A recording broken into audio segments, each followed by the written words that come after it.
This program is brought to you in part by the Eugenie and Joseph Jones Family Foundation, a local foundation proud to support education, the arts, and culture in the greater New Orleans area. Informed Sources is made possible in part by Susie and Pierre G. Villery. We want to know more, do you? Informed Sources brings our region's top print and broadcast journalists together. To examine the stories behind the headlines. And we can all learn more.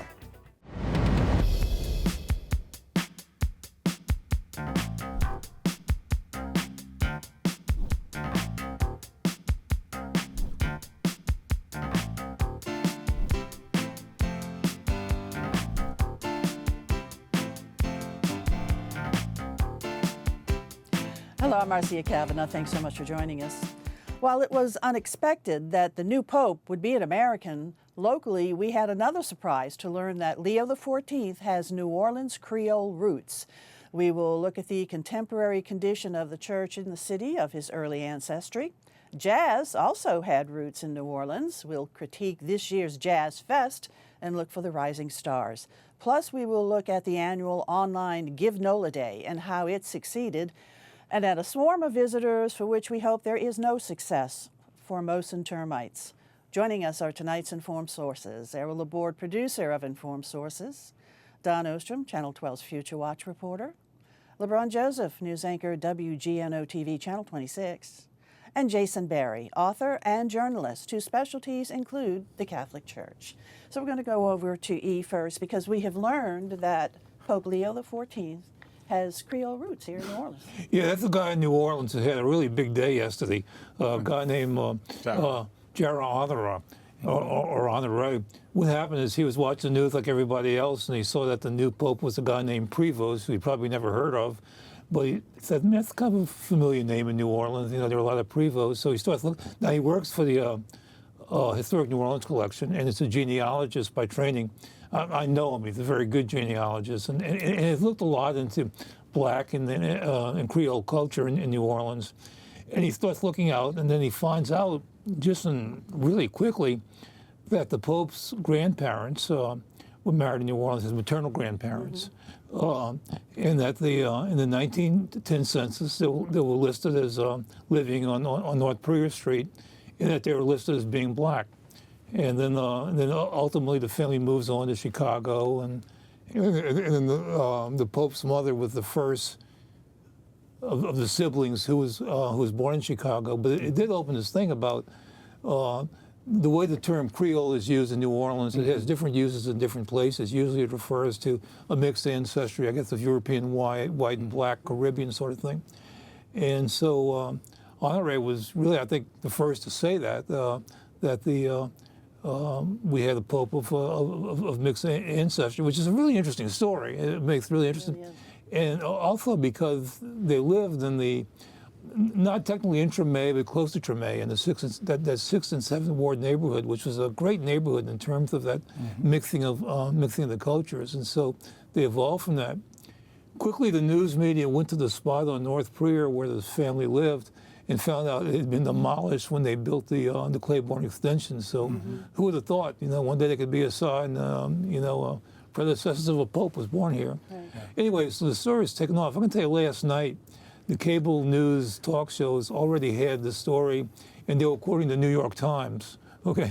Right. And so this thing took on a really quick life.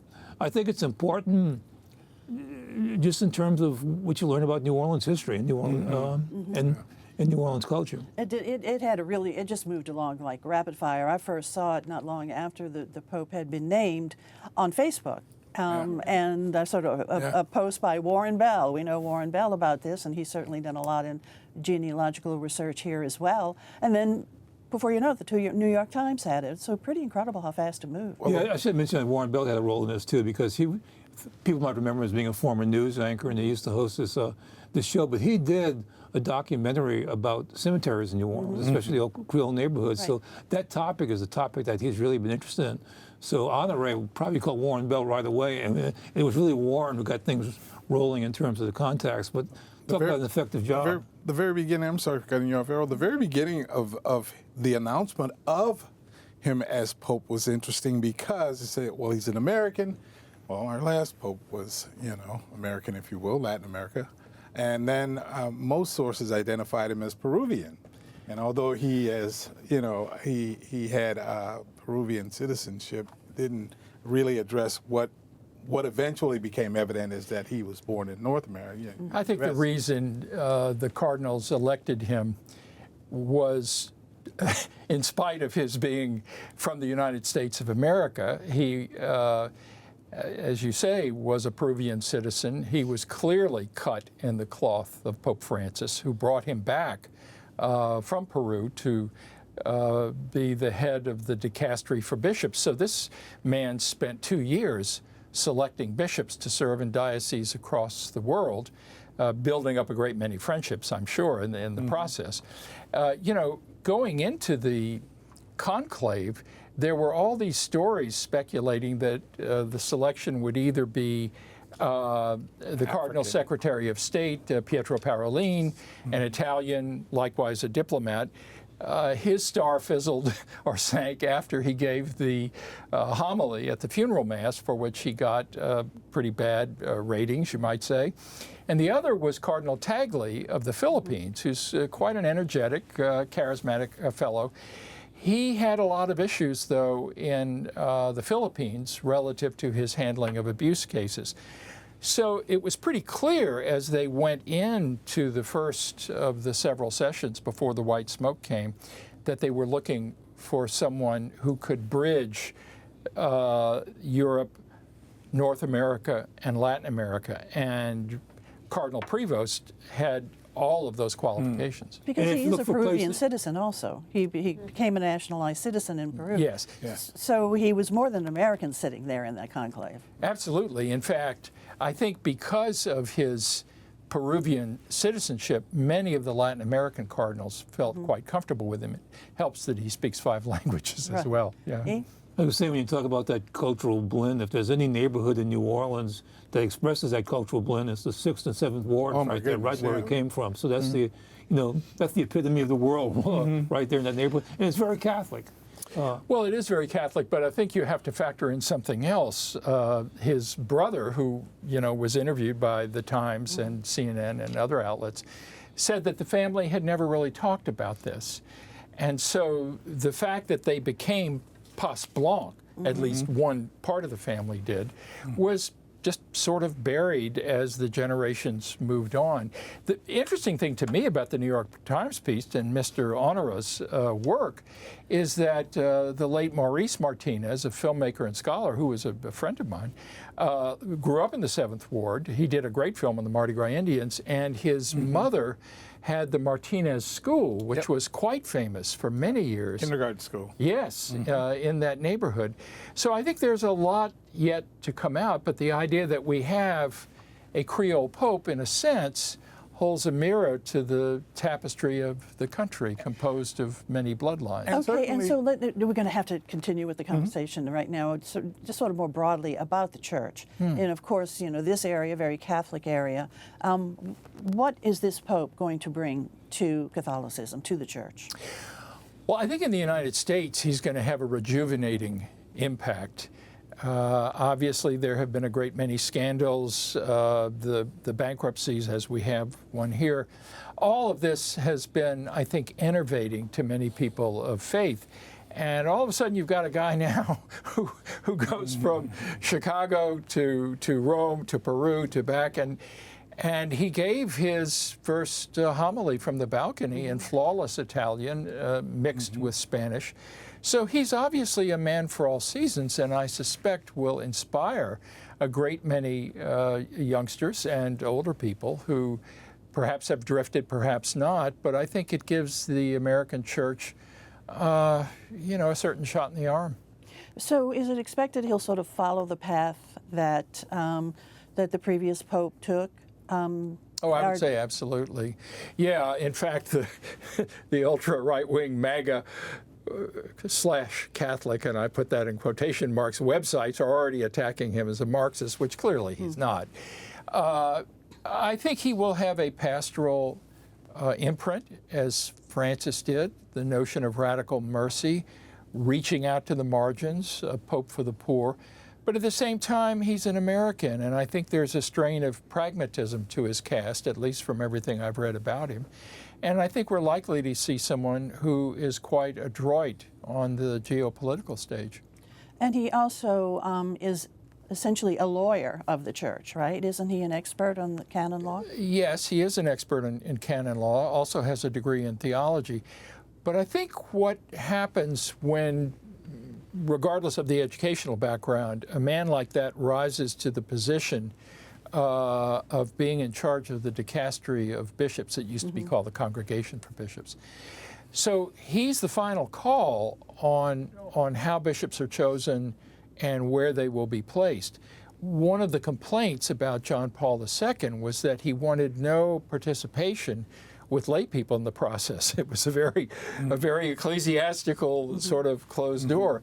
And I suspect the other major thing about Leo, following in Francis's line, is that he's committed to the synodality process, which is meetings with lay people, with priests, with various members of the church, trying to discuss and sort of hash out.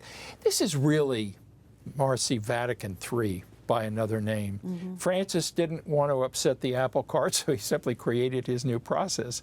And I think so much of what he did really rescued the church when it was tottering, 12 years ago when he was elected. Jason, you were the first, or among the first, to break the story about the sexual scandal. And New Orleans has been hit hard with this. How do you think, with the long run, how do you think the Archdiocese is going to survive in the long run with this? Errol, that's a very good question, and I don't have the answer. I think it depends on who the next bishop is. It depends on when Gregory Aymond leaves, and with no disrespect to his office, he submitted his resignation. And typically, when a bishop is in something as intense as a bankruptcy, they don't like to send a new person in. The attitude is, okay, you're in this, finish it out, and then you can retire. I think a lot of it depends on how the next archbishop goes about rebuilding trust. You can mend institutional fences, so to speak, but there's a great deal of real estate that is being unloaded. We don't know exactly what the footprint of the church will be. It's going to be smaller, obviously, but we will need, or the Archdiocese will need, someone who can come in and chart a path of hope for people who, many of whom have lost it. Well, certainly right now there's a lot of excitement in New Orleans, certainly among the Catholics of New Orleans, that we have a Pope now with roots, really close roots to our city. And Very as I exciting. said earlier, I do think it's going to be a shot in the arm, not just in this city, but in many other parts of the country. All right, Jason, thanks a lot. You're welcome. All righty, we just got finished Jazz Fest. Oh, yes. LeBron, how was our Jazz Fest this year? Our Jazz Fest was good. Wasn't the best. Had some down numbers attendance-wise. However, we've teetered down by a couple thousand per day for a minute now. Still nothing to sneeze at. 57,000 people per day going to Jazz Fest is a huge number when we compare last year's number to this year to the year before. Just as I said, a couple thousand per day down.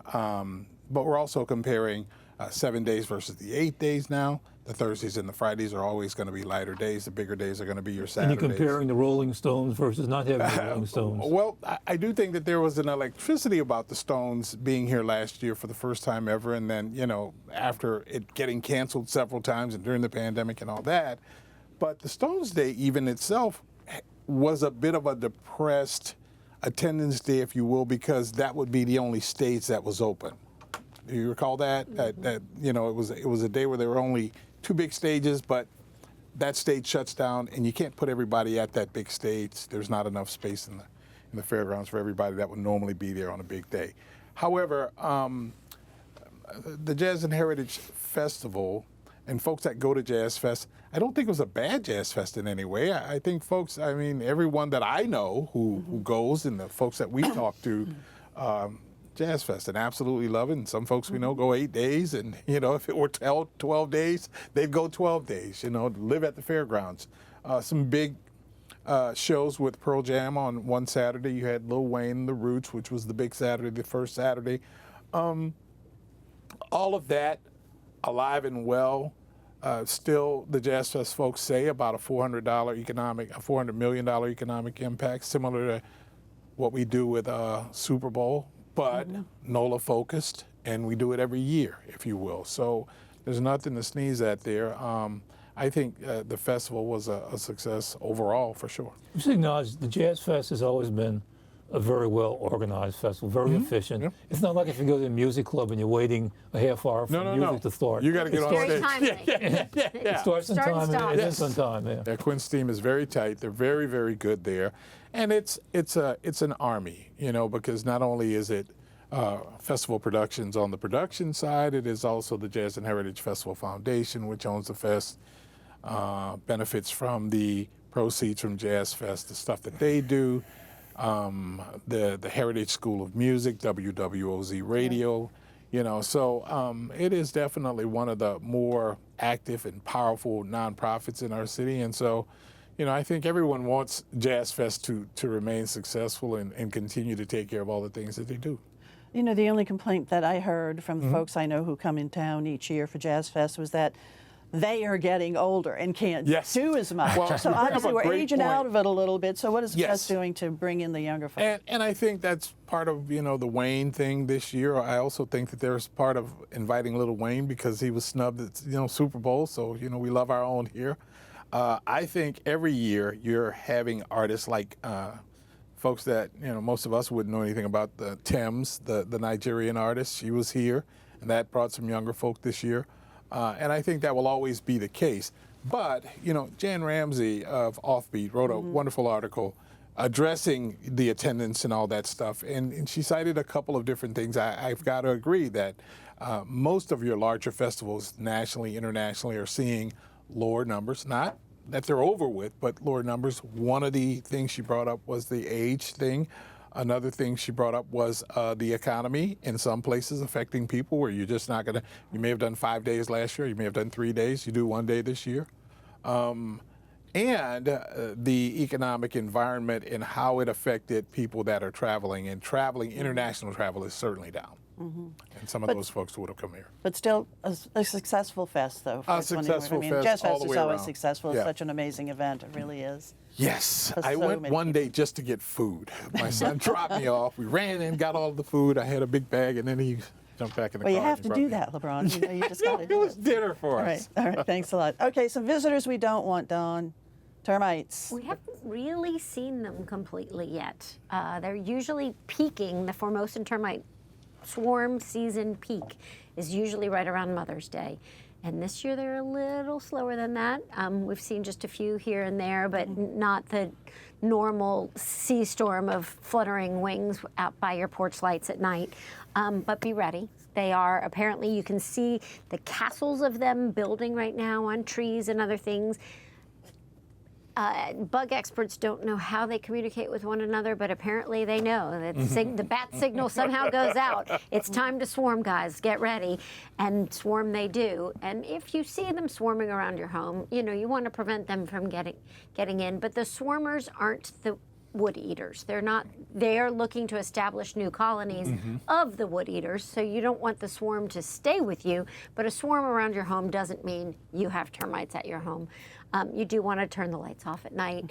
You especially want to remove it. You want a 2-inch boundary from your slab or your home or anything wood on the outside so that they can't get through. If you have a house built on a slab, you want to be able to see that whole slab, not cover it with mulch or plants, because they are just looking for a way to get in. And once they get in, they're in doing their business, not during swarming season, but all year, and you can't see it.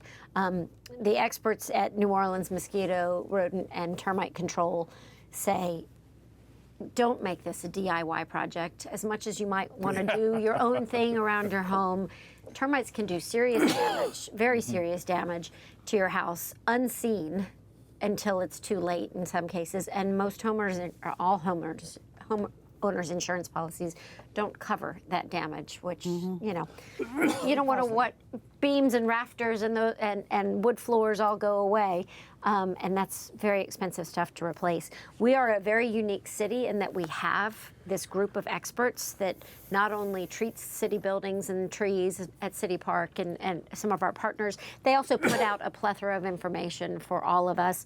They advise you to search the YouTube channels, City of New Orleans, Termite, Mosquito, and Rodent Control Board. They have a 4-part series that's renewed every year that really tells you how to avoid them, what to do, make sure that you're keeping your property safe from termites. You don't have to be scared of them, though, personally. They don't carry diseases. They're actually very clean bugs. They don't bite us. And if you see a few that have gotten inside, that's not a sign that you have them inside. That's just a few that have come in. A personal testimonial. Last year, we had to have our house tinted. It's amazing how they do that. Okay. Yes. And it's been very effective. But not only that, but there's been a decline in roaches. And so tinting it for termites also got to the roaches also. So you got double the pleasure. From that tent of shame. Killed anything. But you also, at this time of year, or really all year, you should be aware and you should be looking at your property. Look for the mud trails going up walls or in the ceilings or anywhere. And termite droppings look like coffee grounds. So if you see, you know, if you haven't spilled coffee on your countertops and you've got coffee grounds there, it's not coffee. So the Formosans, they're different from the subterranean termites? The Formosan subterraneans are the same sort of kind of creature, but they are the invasive species that were not native, and they really have taken over for the native subterranean termites. The Formosans are the ones who came in from out of town, and they decided to stay, and they now outnumber the native ones. Well, we kind of have been hoping that maybe they've forgotten about us this year, but obviously they haven't. Apparently they're swarming right now in the Orlando, Florida area. They are waiting for dry weather right after a rain. They're not going to swarm during the rain, but they will swarm right after a rain. They want high humidity, high temperatures, and low wind. So that's after the storms of today, we might be seeing exactly that. So. Okay, so turn off your lights, Yes. exterior lights. All right, Don, thanks a lot. LeBron, let's wrap it up with you because we just had Give NOLA Day, which is a time so important to nonprofits in the city. It is important. Started back in 2013, Greater New Orleans Foundation. In an effort to help nonprofits, the month of May, generally slow giving time. In that first year, I think it raised about $2 million or so. This year, we were talking about Jazz Fest being a little depressed in terms of the numbers. This year, Give NOLA Day raised $6.9 million Tuesday, which is a great number. Yes. A little down from last year's 7.3. I think the big story for Give NOLA this year, which, by the way, that's still thousands. I think 45,000 donations. You know, 45,000 individuals or groups or whatever. Response. It's all online. That's the amazing thing. It's all online. It is amazing. You know, 24-hour block there. But the thing is, this year there are so many nonprofits that they've had funding cut. They've had funding cut not only from the federal government, even in the private sector side. One of the folks we talked to said that, the private sector donations we get are even a little bit depressed because they're having to do more for other nonprofits that have also been slashed, if you will. So a good thing in our city that we do, I've done a little search, and there are a couple of these types of things that are happening in some of the other markets. I think that we kind of got started a little earlier than some of our surrounding cities and areas as well.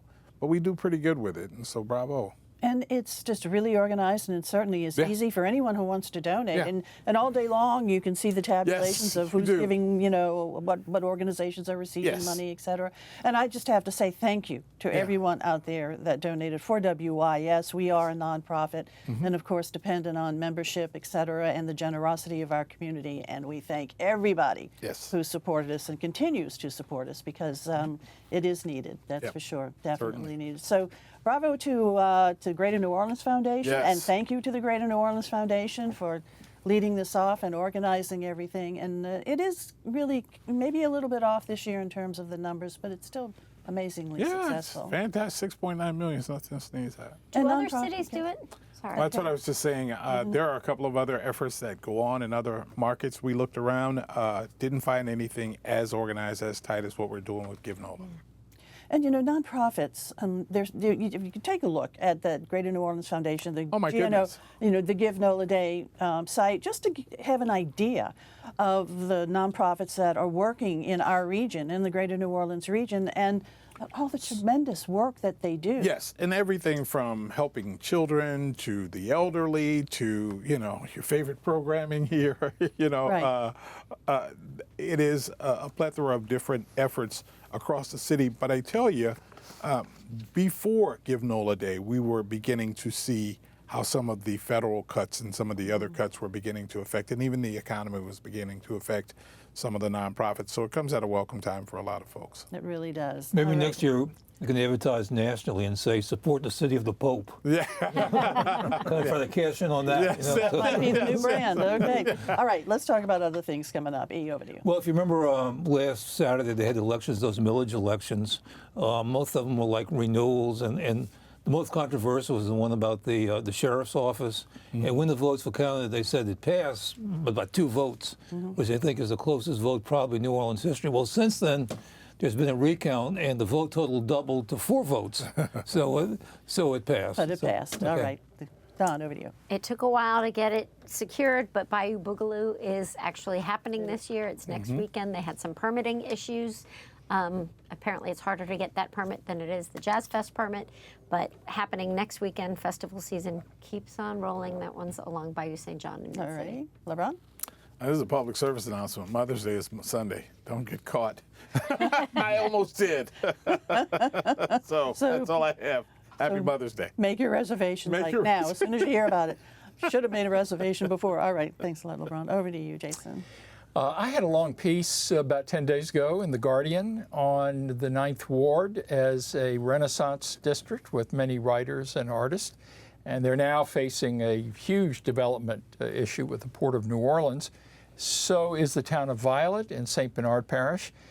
Lo and behold, former Senator David Vitter sent a letter to the Times-Picayune accusing the port of a huge cost overrun in the Violet terminal. And I think everybody who's followed this is kind of waiting to see what will happen. Billy Nungesser, the lieutenant governor, sent a letter to the port expressing his concern. So the pendulum is swinging. We don't know which way. Yeah, and it's a topic that we have been discussing here on Informed Sources too. So yeah, a lot of us are looking to see what's going to happen over there. Right. All right, guys, thanks a lot for being here, and thank you all for joining us. We'll see you again next week for Informed Sources. Have a good evening.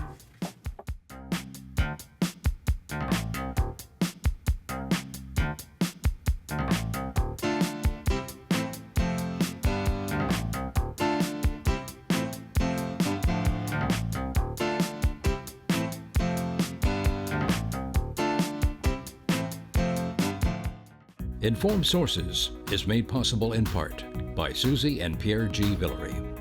From Masterpiece to Nova, Antiques Roadshow to Agatha Christie, And of course, stepping out and informed sources. we are pleased to support public television It's been our passion. for a lifetime. This program is brought to you in part by the Eugenie and Joseph Jones Family Foundation, a local foundation proud to support education, the arts, and culture in the Greater New Orleans area.